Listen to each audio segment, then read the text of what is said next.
पता नहीं अब कैसे चलेगा घर का गुजारा। अब तो मुझे कहीं नौकरी भी नहीं मिल रही, जो नौकरी थी वो भी छूट गई। अब काम ही बंद हो गया तो इसमें आपका क्या कसूर जी। नरेश की नौकरी चली गई थी और अब उसे कोई दूसरी नौकरी भी नहीं मिल रही थी। किराया न भरने के कारण अब उसके मकान मालिक ने भी उसे घर से निकाल दिया। अब हम कहाँ जाएंगे जी? अब तो हमारे पास कोई ठिकाना भी नहीं रहा। अब हमें बड़े भैया के घर चलकर रहना होगा। लेकिन क्या जेठानी जी इसके लिए मानेंगी? अगर भैया हमें अपने घर में रहने देते हैं तो क्या ही फर्क पड़ता है, भाभी भी अपने आप मान जाएंगी और मैं जानता हूँ भैया मना नहीं करेंगे। नरेश अपनी पत्नी को लेकर अब अपने बड़े भाई के घर चला जाता है, जहाँ उसका बड़ा भाई तो उसे खुशी खुशी स्वीकार करता है। लेकिन उसकी जेठानी को उनका आना पसंद नहीं आता। फिर एक रोज, भाभी आपने हमारे लिए रोटियां नहीं बनाई क्या? मैं तो कपड़े धोने और छत साफ करने गई थी, आपने ही बोला था, तो मुझे लगा आप अपने लिए रोटियां बना रही हो तो हमारे लिए भी बनाई दी होगी। तुम्हारे बाप की नौकर नहीं हो जो तुम यहाँ पर मुफ्त में आकर रहो और तुम लोगों को रोटियां भी मैं ही बना कर दूं। अपने लिए खुद बना लो। वैसे भी तुम दोनों को तो आदत हो गई है मुफ्त की रोटियां तोड़ने की। भाभी ये कुछ ज्यादा नहीं हो रहा? आंखें नीचे करके बात करो, समझे?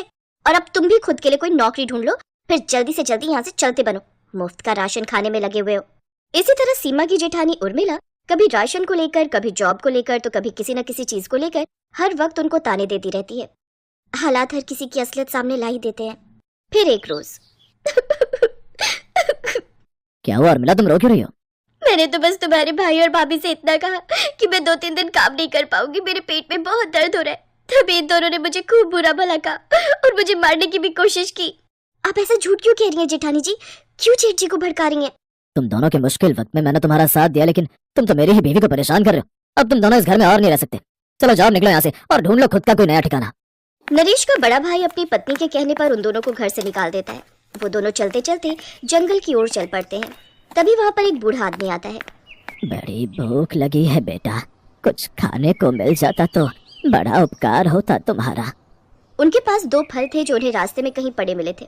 भूख तो उन दोनों को भी काफी जोरों की लगी थी, लेकिन उन्होंने अपनी परवाह न करते हुए वो फल उसे खाने को दे दिए। उस फल को खाते ही वो बूढ़ा आदमी एक राजकुमार के भेष में आ जाता है। अरे ये चमत्कार कैसे हुआ? क्या आप कोई जादूगर हो? नहीं, मैं एक जादुई राजकुमार हूँ जो राजलोक से आया हूँ। मैंने देखा तुम दोनों बड़े ही नेकदिल इंसान हो। तुम दोनों को खुद भूख लगी थी, फिर भी तुम दोनों ने अपनी परवाह न करते हुए मुझे वो फल खाने को दिए। मैं अपनी अलौकिक शक्तियों से देख सकता हूँ कि किस तरह तुम पर झूठा इल्जाम लगाकर तुम्हें वहाँ से निकाला गया है।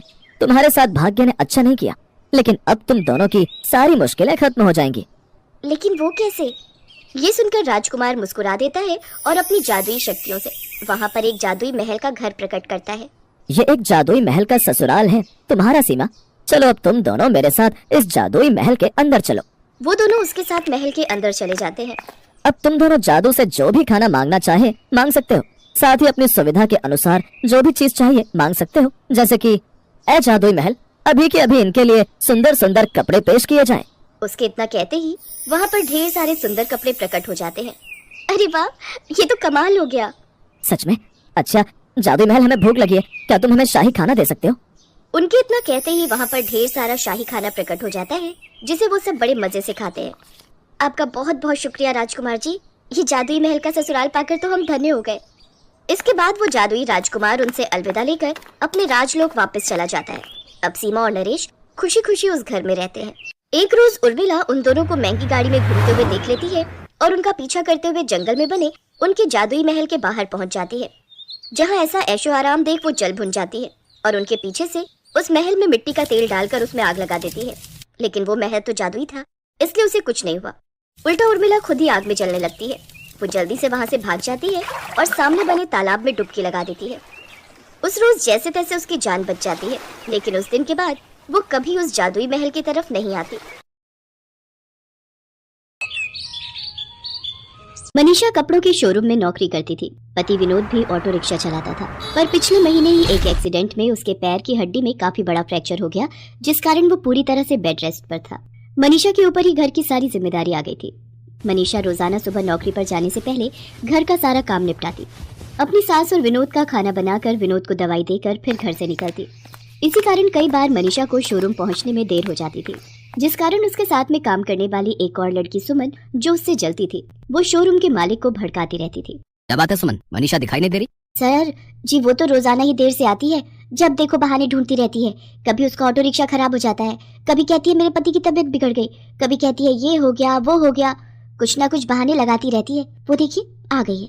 नमस्ते सर जी। क्या बात है मनीषा, टाइम देख रही हो? घड़ी में कितना हुआ है? ये कोई टाइम है शोरूम में आने का? है 10 बजे का टाइम है और 10:15 हो रहे हैं। 15 मिनट देर से आई हो तुम।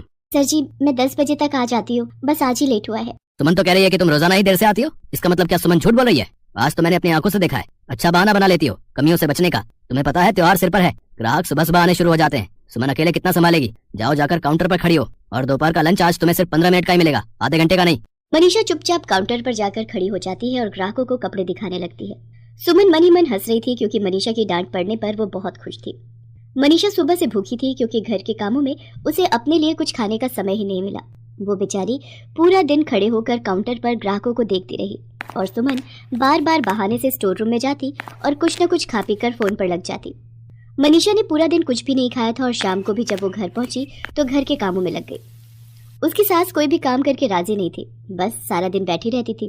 विनोद की देखभाल करने से लेकर शाम का खाना बनाना, बस इसी में मनीषा की जिंदगी सिमट कर रह गई थी। क्या बात है बहू, आज रात की रोटी देने में बहुत देर लगा दी। ला रही हूँ माँ जी, बस दाल को तड़का लगा रही हूँ। तुम्हें पता है मुझे रात की दवाई लेनी होती है। अब तुम इतनी देर से खाना दोगी तो मैं दवाई कब लूंगी? कुछ तो सोचा करो बहू। मनीषा जरा पानी तो देना। जी अभी लाई। ऐसे ही घर और बाहर के कामों में मनीषा की जिंदगी गुजर रही थी, पर एक भयानक मुसीबत मनीषा के सिर पर मंडराने वाली थी जिससे वो बिल्कुल बेखबर थी। मनीषा अगले दिन शोरूम में पहुंची तो मालिक गुस्से में आग बबूला बैठा था। मनीषा एक बात बताओ, कल हमारे यहाँ शहर के मशहूर रईस देवीलाल की बेटी पूर्णिमा लहंगा खरीदने आई थी। उसने 2 लाख रुपए का लहंगा खरीदा था। उस लहंगे को मैंने तुम्हें कल यही बोला था कि वो फिनिशिंग पर जाएगा, उसे संभाल कर रख देना। हमारे शोरूम में उस लहंगे का एक ही पीस था जो पूर्णिमा जी को पसंद आया था। तुम्हें पता भी है वो लहंगा एक जगह से बुरी तरह फट गया है। सीसीटीवी कैमरे में सबसे आखिर में तुम ही लहंगे को संभालती हुई नजर आ रही हो। शराफत से बता दो कि वो लहंगा फटा कैसे, क्योंकि सबसे आखिर में तुम ही शोरूम से बाहर निकली थी। नहीं सर जी, मैंने लहंगा नहीं फाड़ा, मेरा विश्वास कीजिए। मुझे कुछ नहीं सुनना, मैं तुम्हें शाम 6 बजे तक का समय देता हूँ। या तो तुम ये लहंगा कैसे भी ठीक करके दोगी या फिर पूरे 2 लाख रुपए तुम मुझे दोगी। मेरा तो नुकसान हो गया ना। अब जाओ यहाँ से और इसे ठीक करके ही लाना, नहीं तो पैसे लेकर आना, वरना कल सुबह पुलिस तुम्हारे घर पहुंचेगी। मनीषा रोती बिलखती रही पर शोरूम का मालिक उस पर बिल्कुल भी दया नहीं कर रहा था। मनीषा रोती हुई घर लौट रही थी, तभी उसकी नजर सड़क पर एक बूढ़ी औरत पर पड़ती है जो सड़क पार कर रही थी और गाड़ी उसके सामने आने ही वाली थी। मनीषा झट से उस बूढ़ी औरत को गाड़ी के आगे आने से बचा लेती है। अम्मा संभाल कर, अभी गाड़ी से आपको चोट लग जाती। शुक्रिया बेटी, जीती रहो। क्या करूँ, आँखों से दिखाई नहीं देता, इसलिए सड़क पर गाड़ी निकलने की भनक ही नहीं पड़ती। अम्मा आपके हाथ से ये पोटली गिर गई थी, ये लीजिए। बेटी तुम जानती हो इस पोटली में एक रेशमी कपड़ा है जिससे हम अपनी पसंद की कोई भी जादुई पोशाक बना सकते हैं।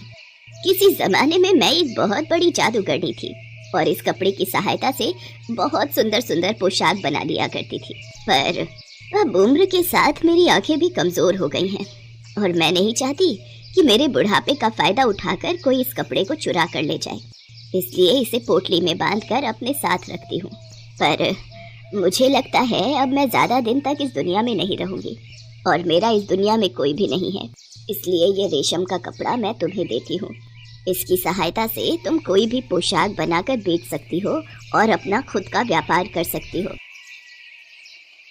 अम्मा आज तो आप सचमुच मेरे लिए भगवान का कोई रूप बनकर आई हो। आपने ये कपड़ा देकर मेरी बहुत बड़ी परेशानी को दूर कर दिया। आप मेरे ही साथ क्यों नहीं चलती हो? मैं आपको अपने पास रखना चाहती हूँ। नहीं बेटी, अब मैं उम्र के इस पड़ाव पर हूँ कि मुझे 4 धाम की यात्रा करनी है, इसलिए मैं तो बस प्रभु के चरणों में ही अपने आखिरी दिन गुजारना चाहती हूँ। मनीषा से विदा लेकर वो बूढ़ी औरत वहाँ से चली गई। मनीषा भी उस रेशमी कपड़े को लेकर घर आ गई। वो थोड़ी घबराई हुई थी। उसने चुपचाप अपने कमरे में उस कपड़े को बिछाया और बोली, ऐ जादुई रेशम के कपड़े, मैं जैसा लहंगा चाहती हूँ क्या वो मेरे सामने आ सकता है? देखते ही देखते मनीषा के सामने हूबहू वैसा ही लहंगा आ जाता है जैसा शोरूम से गायब हुआ था। मनीषा खुशी के मारे उछल पड़ती है। उसकी तो मानो सारी परेशानियां दूर हो गई थी। वो अच्छे से उस लहंगे को पैक करती है और शोरूम पर लेकर पहुंचती है। लहंगे को बिल्कुल ठीक हालत में देखकर शोरूम का मालिक हैरान रह जाता है। अब उसके आगे प्रश्न करने का कोई मतलब ही नहीं बनता था। सर जी, मैं आपके शोरूम की नौकरी छोड़ रही हूँ। जहाँ पर विश्वास न हो ऐसी जगह पर काम करने का कोई फायदा नहीं है, मुझे माफ कीजिएगा। मनीषा नौकरी छोड़कर घर आ जाती है। मनीषा ने रेशम के कपड़े की सहायता से सुंदर सुंदर जादुई लहंगे बनाकर शहर की बड़ी दुकानों पर बेचने शुरू कर दिए। लहंगे देखने में बहुत सुंदर थे, इसलिए वो ग्राहकों को बहुत पसंद आने लगे। अब तो शहर में ही क्या, आसपास के बड़े शहरों में भी मनीषा के लहंगे बिकने लगे। ये देखकर उसकी सास और पति बहुत खुश थे। मनीषा ने उन्हें उस रेशम के कपड़े के बारे में सच्चाई बता दी थी। जिस शोरूम पर मनीषा नौकरी करती थी उसके मालिक को सच्चाई का पता चल गया था कि सुमन ही असली गुनहगार है। उसने ही लहंगा जानबूझकर फाड़ा था। इसलिए मालिक ने उसे नौकरी से निकाल दिया और मनीषा से माफी भी मांगी।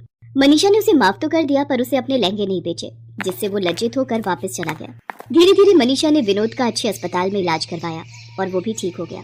अब तो वो भी मनीषा के साथ लहंगों के व्यापार में हाथ बटाता था। बड़े बड़े फैशन शो में मनीषा के लहंगे जाने लगे। देखते ही देखते मनीषा लहंगों की बड़ी व्यापारी बन गई।